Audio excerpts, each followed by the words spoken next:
Well, hello, everybody, and welcome to the Astrology Hub Podcast. This is our flagship show dedicated to sharing the multitude of astrological perspectives and approaches. We feature up and coming astrologers in the field, as well as living legends, and we connect you with experts and thought leaders in fields related to astrology, demonstrating how astrology can support you in so many areas of your life. And today I am thrilled to be introducing you to Rae Sapp, who is the owner of the Mountain Astrologer Magazine. She is also an astrologer herself. And I was so honored to be featured actually in the most recent edition of the Mountain Astrologer. And we thought, wouldn't it be fun to come on and have a discussion about the Mountain Astrologer, how you became the owner of it, some history of it, your vision for the future, and then also this topic of Saturn and Uranus, which we've been exploring all year with the squares, and this idea of passing the baton. So I love this, Rae. I'm super excited to have you here. Thank you for joining us, and just welcome. Thank you so much for having me. And again, thank you so much for being interviewed with Linda Bird and featured in our most recent issue. I think it's such a beautiful addition. This is kind of our hybrid transition issue. So again, to kind of talk about the roots of the magazine, where it came and how I got here. But yeah, Rae, I have to admit, I was a bit nervous. I have never had my words in print this way. Like, this was my first experience. So Linda interviewed me, and this was months ago. And afterwards I went, oh gosh, I feel nervous about this. Like, for the first time, being really nervous. But then when I saw Jen Zart was the editor, right? Yes, one of them. We have a team of editors, but she's our senior editor. Oh my gosh, the editors did such an incredible job. I felt so honored. I felt so seen. It was amazing. It was beyond my expectations. So congrats to you and your amazing team. And thank you so much for representing me and Astrology Hub in such a beautiful light. And it's one of the things that we take pride in at Astrology Hub is to really show astrologers in their best light. And so to have that happen in return was really, really nice. So thank you. Yes. And I've heard such amazing feedback from people who have read the interview. And so we'll talk about that a little bit later and how people can pick up a copy of it if they're interested. Yeah. But Rae, let's talk about this. So we actually met Tem years ago. When I first started Astrology Hub, we had several discussions with him. He was so kind and beautiful and generous with his time.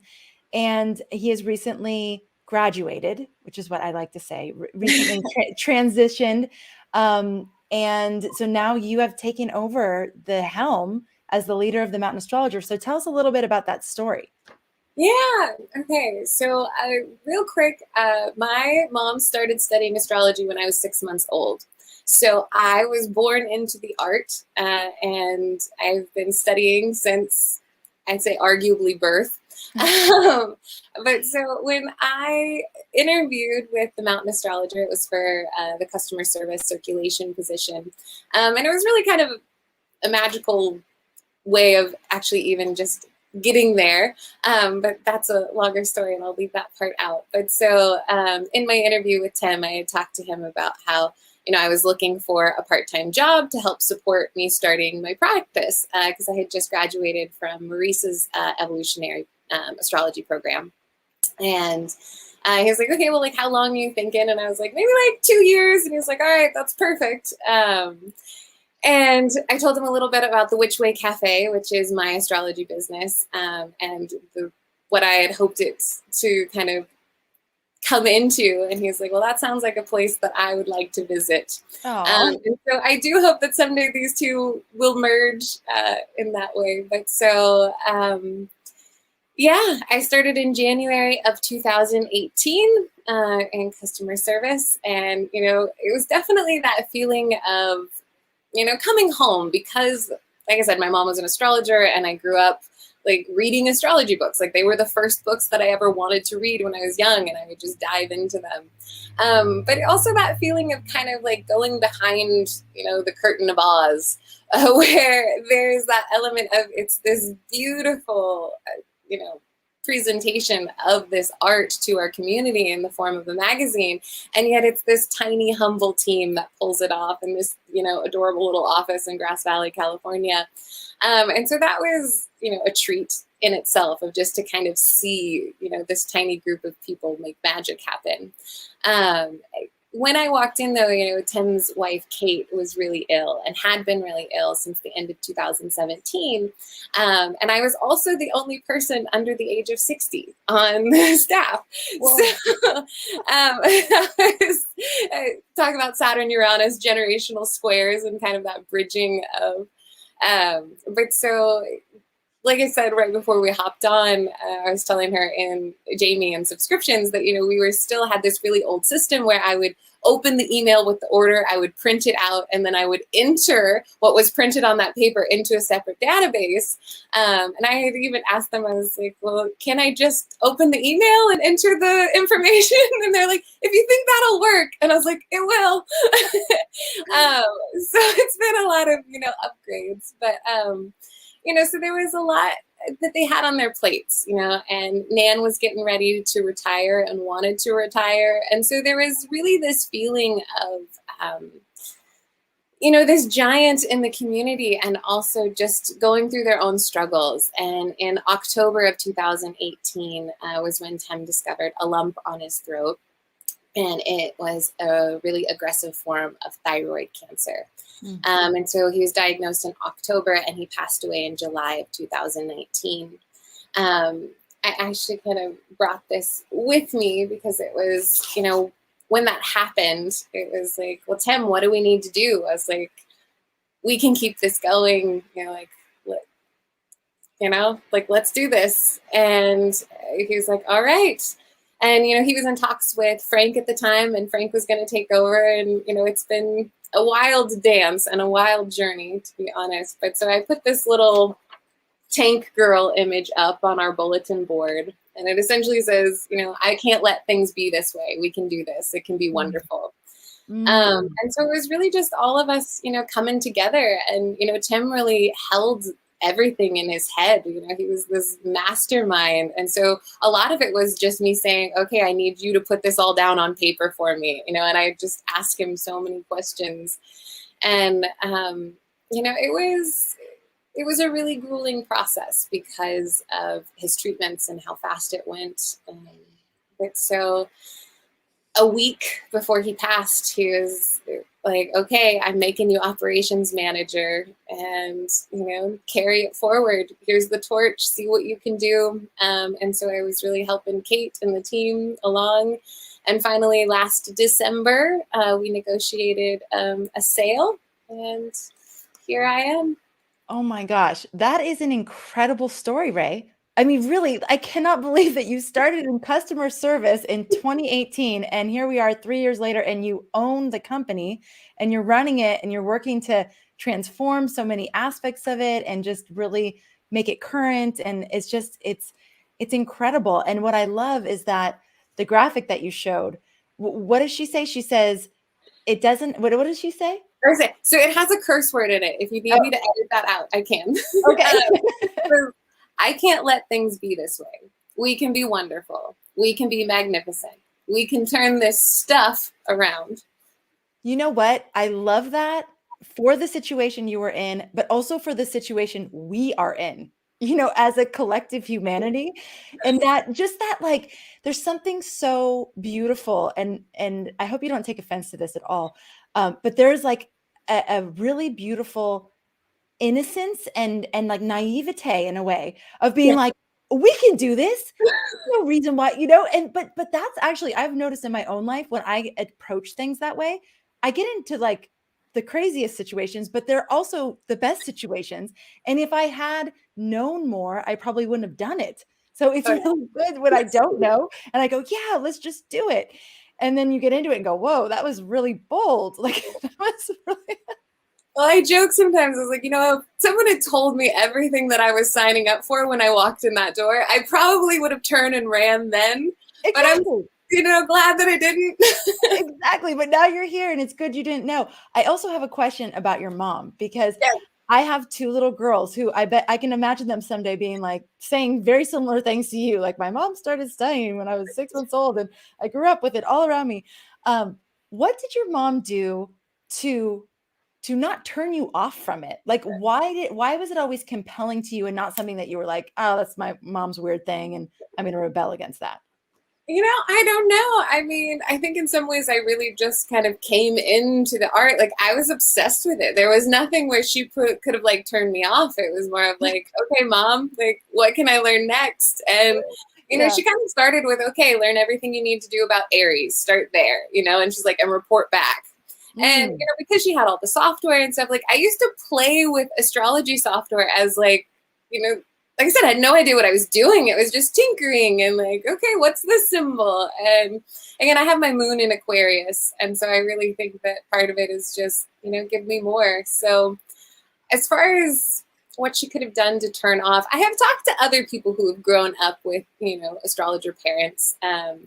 And they had said, sometimes it's overwhelming, or I think that desire to help, to like, let me guide you. I have this insight. And I think, my mom is a Gemini moon, like you are. And I think the air moon quality, she really had a detachment. She let me come into it. It wasn't ever forced. That's probably the key right there.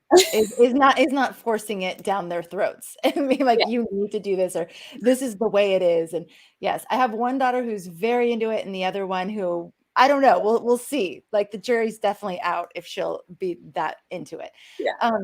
Okay, so Rae, let's talk about this idea of the Saturn Uranus square and the idea of passing the baton and how this is showing up in the context of the world and also in the context of astrology. Like, what are you seeing there? So one of the things I see in particular is, Saturn and Uranus squares are part of the readjustment or the bridging of generations. If the Uranus is traditionally what brings in the exciting, the new, the experimental, we have to test what Saturn has done. If Saturn is time-tested wisdom, Uranus does. It wants to kind of say, is there something we can do differently? Like, yes, this has worked for the amount of time that it has, but as time changes, what in that needs to shift? And so I feel like particularly right now with Saturn in Aquarius, which is answering to that Uranus, so it's a little different sometimes than when the square is happening in other signs, but there's almost more of a willingness to go there. And we are, after the Saturn-Pluto conjunction of 2020, we've all been ushered into a radically new world, and the way in which we've all kind of been forced into the cyber arena, which is very, Saturn in Aquarius and Uranus as well. It's this new arena that we're navigating together. And, if this had happened 10 years prior, we wouldn't have had the technology to, go remote, was able to, even if that had its own challenges. But, it really was, the world had kind of set the stage for this shift. And so with this generation bridging, I find that it often is, younger generations and older generations. And how do we find that common ground rather than focusing on our differences? How do we respect and honor elder wisdom and also listen to, the young folks, what gems are held in, the minds of or children. We talk about, this element of, seeing things fresh. And so, in particular, like this last issue that we did of the Mountain Astrologer, I said it's kind of like our hybrid transition issue. So with our next issue, we're moving into being 4 quarterlies and an annual yearbook. But so this feels like such a culmination because we're also doing a redesign. And so, again, I feel like I've been so honored to step into, again, this giant in the astrology community, which luckily has felt like family to me because of my background. But there's still this element of, I know that I'm being held to that Saturn standard, and that there are those in the community who have loved this magazine, and in some ways, like, no matter what change I bring is going to be upsetting. And so I think that, again, part of this dance is, how do we cater to those who have loved the magazine as long as they have, and also usher in the younger generation who's excited about astrology but doesn't know the community, doesn't know the resources that are available. And again, how do we speak both languages? How do we get to the heart of both of them without, again, turning one generation off? Oh, this is so rich. There's so much here because it's true. And I have the same exact things happen within my own community. You know, there's things that you put in place, people get used to it, they like it that way. And then you have people come in that go, well, why are you doing it that way? It could be this way, which would be so much better. It's like, and it can seem challenging to actually accomplish both things, but I guess that's like the nature of the square, right? I mean, where Yes.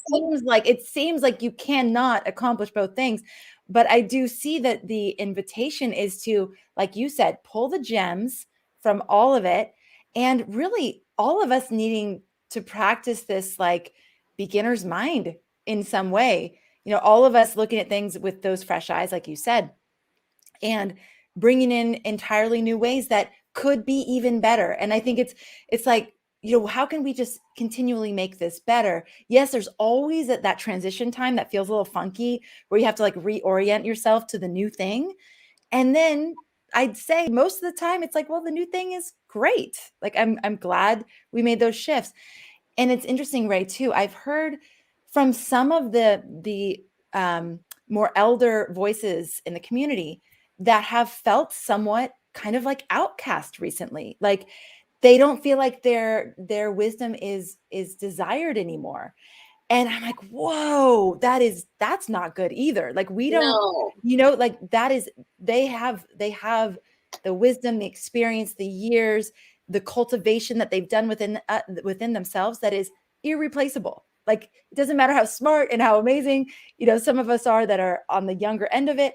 It's like what they have is irreplaceable. So how do we thread? And I'm with you in this. It's like the threading of both, because the fresh voices or the newer voices, they also have something to contribute. And it's how Yes. can we do this in a way where it's not mutually exclusive?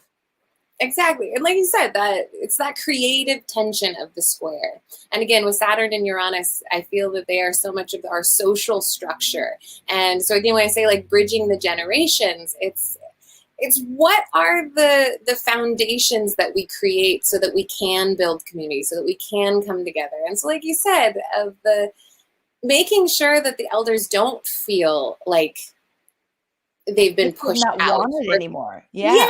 Yeah. And I think that that's particularly sensitive in our culture, you know, because we have such a, you know, youth yang centric culture, whereas, you know, the yin has always kind of been more of that crone, you know, and I see Saturn as very feminine, and it's one of those things that I talk a lot about.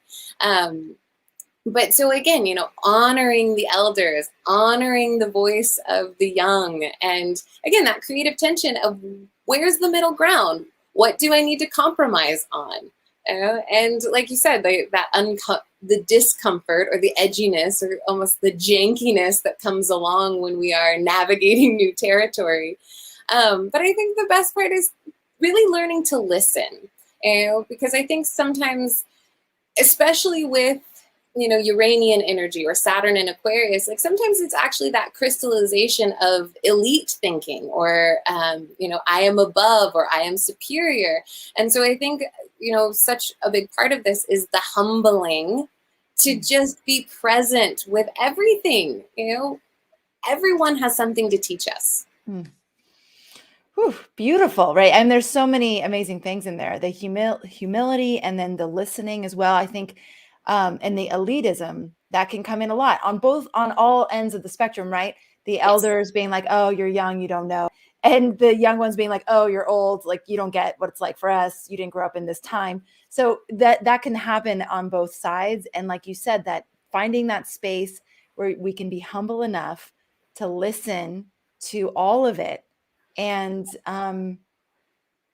see the gifts, you know, see the gifts that it has to offer. So how are you doing that? Like, I'm super curious because this must be huge for you because you're on the definite younger end of the spectrum. You're now you're the owner of like a like probably one of the longest, like it must be the longest standing publication in I astrology. think it is the longest standing astrological publication at this point. Yeah. It was actually, I wanted to look, Noel Till created Astrology Now that was present in the 70s, but I don't know when it stopped producing. Okay. And actually, so again, one of the big transitions that TMA went through after 10 passed was, so in early 2020, the magazine Del Horoscope, are you familiar with it? Yes, because Rick Levine was associated with that for a while too, right? I'm sure. I mean, I know many, Okay. Del Horoscope was essentially one of the other, magazines. I know we have a lot of journals, and a lot of organizations make their, member magazines. But as far as something that's, available through subscription or again on a newsstand in a store is, Del Horoscope and Mountain Astrologer. So Dell at the beginning of 2020 contacted us and said that they were, looking to close down Dell Horoscope. And they had asked us if we wanted to take it over. And, I let them know, I was like, this is what's just happened at the Mountain Astrologer, we're just doing the best we can with our tiny little team and our tiny little budget to make happen what we make happen. And I was like, I don't think we're in a space to do that. And then they came back and they're like, well, would you be interested in sending your magazine to the remainder of our subscribers? And so again, being on the subscription end, I understand, subscription debt is one of the biggest things that you carry in a magazine. And so, they paid us a certain amount to have the magazine delivered to their subscribers, which was then also a boon for us because, again, their magazine was ending. And so we brought them on. So like right now we're kind of half and half, half people used to be Del Horoscope subscribers and half were, TMA.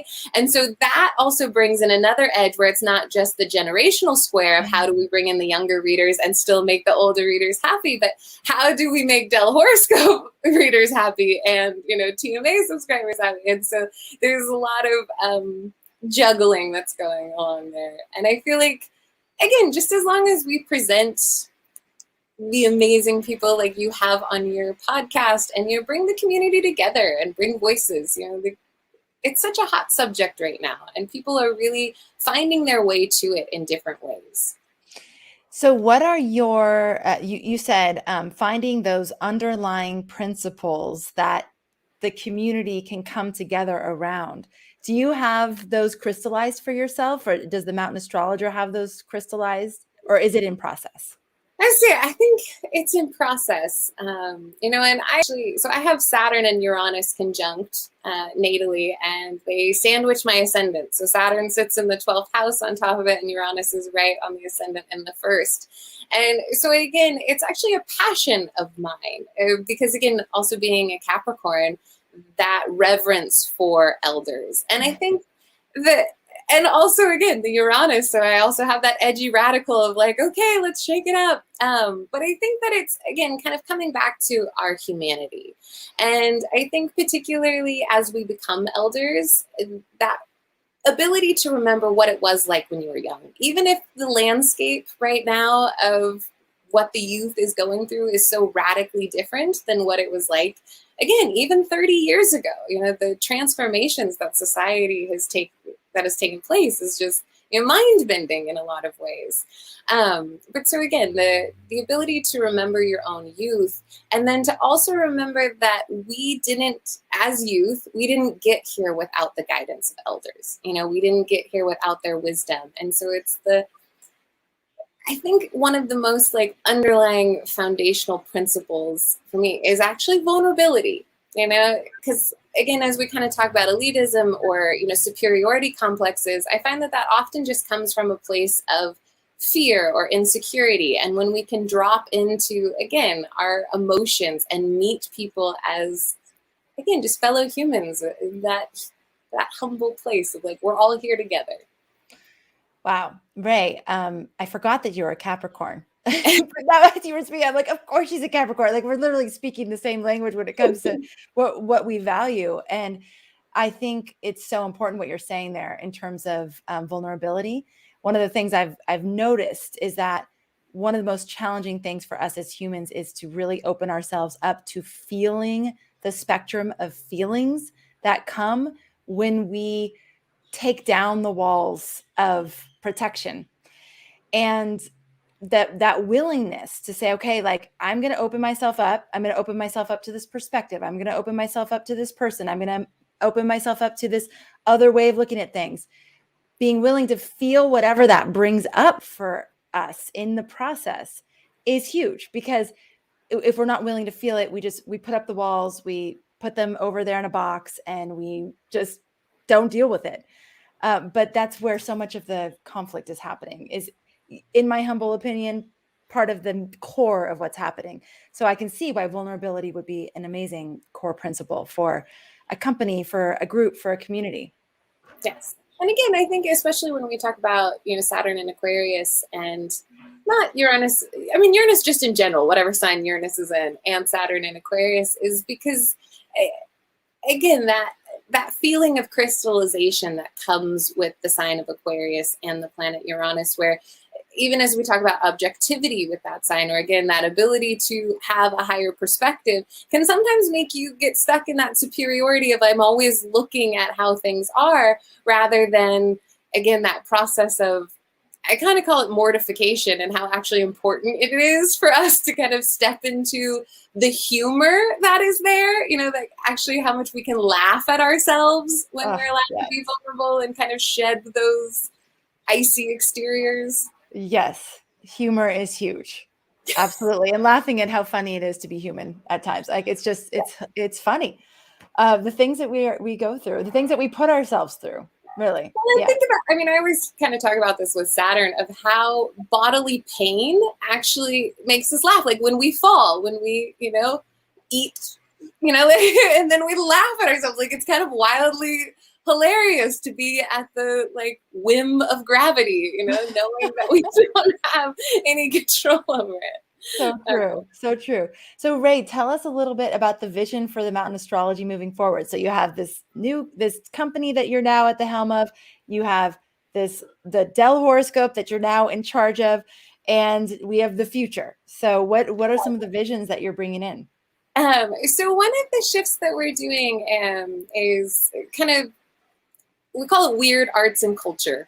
And that's what TMA has always been. But so I love the word weird, and I love everything that goes around it.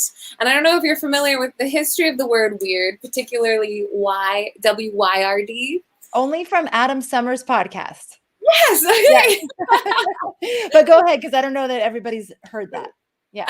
So it actually is the root of our current word weird, but they haven't maintained any of the same meaning, which is interesting. But so we actually put it in our latest issue. So the word weird is fate personified, personal destiny, to be full of spirit, to turn or rotate, to come to pass, to become due. And then this is a little quote. Weird is the very boundary between the essence and the appearance of things. It describes the sensory and affective impressions that haunt our encounters with the real things that mark us.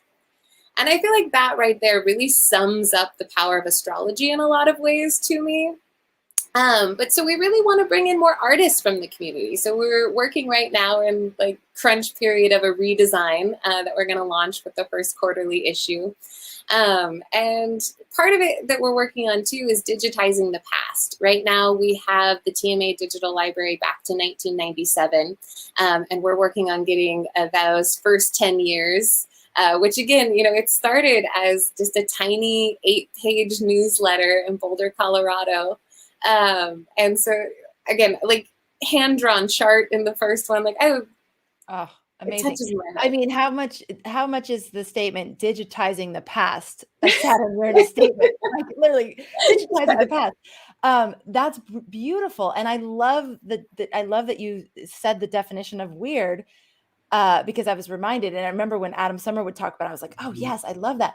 And how interesting that it's been flipped to be something that we don't want to be, and it's like this insult, but actually when you get to the root of it, it's like, that is not an insult at all. That is, talk about being alive, talk about being human, talk about having a human experience at its fullest. Yes. Well, and I think when we talk about the restructuring of society, I think we're seeing a revitalization of that cry of, yes, I'm weird. Yes. You know, let the freak flag fly. Yes, good. I don't, when my girls, one of them came home from school and someone called one of them weird. And I was like, congratulations. That is such a compliment. Like, yes, high five. So now we just call each other weird because I want them to get used to be like, you are who you are. And that could be weird to someone else, but that's who you are. And being weird is good. Like being really normal, not so great. Yeah. Exactly. Awesome. I love it, Rae. So that's a beautiful vision as you're moving forward. So you're going to be incorporating more artists. You're doing the digitizing of the past. Anything else that you're working on? Yeah. So, and part of the digitizing of the past is we're building a new digital library. And so part of that is so that everyone can experience what I call the magazine closet, which was my favorite thing of starting, and just kind of being submerged. And there's, going back through these old issues, one of the things that I love so much is it's not just the articles and the content. Like Ross, who works with us, who came on in 2020 and was helping me do kind of the first step of one of the digitizing projects that we did. We were laughing and enjoying the old advertisements, even in the old issues. Like they're like holding up CDs, and it's charming. And again, when we talk about this like bridging of the generations, that kind of moves us into the future, being able to look at, these old forms of art and old forms of advertising. And again, just seeing how far we've come and how beautiful it is. And even in particular, a lot of the amazing astrologers who are our elders now in the community, seeing their young photos and their big 80s hair. Like, I love it. Awesome. I love it. And I love that you call it the magazine closet because it's just it's like feels so intimate. I can imagine you as a little girl with your little magazines and just reading all the articles and just absorbing it. And I know there's so many people in our community who, grew up with the books and like just devoured everything that they could. Yes. And a lot of them had to hide it. They had to be, in the magazine, in the closet reading all their astrology things. So brilliant. I'm so happy that we've been able to hook up. I'm so happy that we have this joint vision. To me, it feels very congruous, really congruous that we're both seeing the opportunity for there to be this, pulling it all together, that being able to rally around what we do value instead of separating on what we don't, and really staying focused on that. And then being able to bring the gift of astrology out to more people, like more, bring it out at a time when it seems like the world could use it more than ever. Exactly. And so, our vision for the future really is to, keep that heart of TMA, which is, we like to call it the water cooler. And I think, pre-social media, having a magazine really did feel like this place where people could go and find community. And it was one of the only arenas where it's like you could share writing with one another. Mm-hmm. And so while we move out of that, and I honestly don't know what the future of print publications is, part of the Saturn Uranus square, it'll be something we dance with and see how it evolves. But it's just, again, bringing people out of the closet, bringing this art out of the closet, which I think, again, is a natural shift that's transpiring right now. Mm-hmm. And it's just, it's needed. It's always been needed. But I think that there is, again, with the breakdown of the structures that we're experiencing and being kind of in this, whole new world of negotiating what we want the future to look like. Yeah, definitely. Well, I certainly hope that print publications remain, because I love this last edition. I keep saying episode because in my world they're episodes, but in your world it's editions. The last edition of the Mountain Astrologer, I love having the print copy of it, and I know my parents want to go get it. And so can you tell people where to get the Mountain Astrologer, both the print version or the digital version? Yes, absolutely. And this is where, again, as I say, we're currently building our new digital library. We're kind of like right on this cusp. And so we've still got some old funky systems, but it's amazing. So you can find us at pretty much every Barnes and Noble, most Whole Foods, and then little small specialty bookshops all over the country and in Canada. You can also go to our website, which is mountainastrologer.com. If you go to the subscriptions tab, right now we are offering $5 off all subscriptions with the promo code Weird Wishes. If you are also on our website, there's a red button that says Digital Edition. If you click there, you can go and get a digital only copy, so a single copy of the magazine. And again, a digital only copy with the promo code GIFT20. Under the subscription tab, there is a shop. And if you go to shop, that's where you can get print issues. So single print issues. Perfect. All right. And we're going to put all of those links in the show notes and or in the description under the video, wherever you're watching this. So you can just go and look there and click links there. And Rae, is there anything else you want to share with us about the Mountain Astrologer or your journey or Saturn and Uranus and anything else you want to leave us with? Yeah, so one of the things that I always loved about Tim was he would say that, he never wanted to accept an award or do anything unless the whole team was represented. And that's something that is so close to my heart. And I absolutely could not have done anything that I've done right now without the incredible team that I have. And one of those being, so Nan Geary, who has been the senior editor of TMA forever, but she's been an editor since 1998.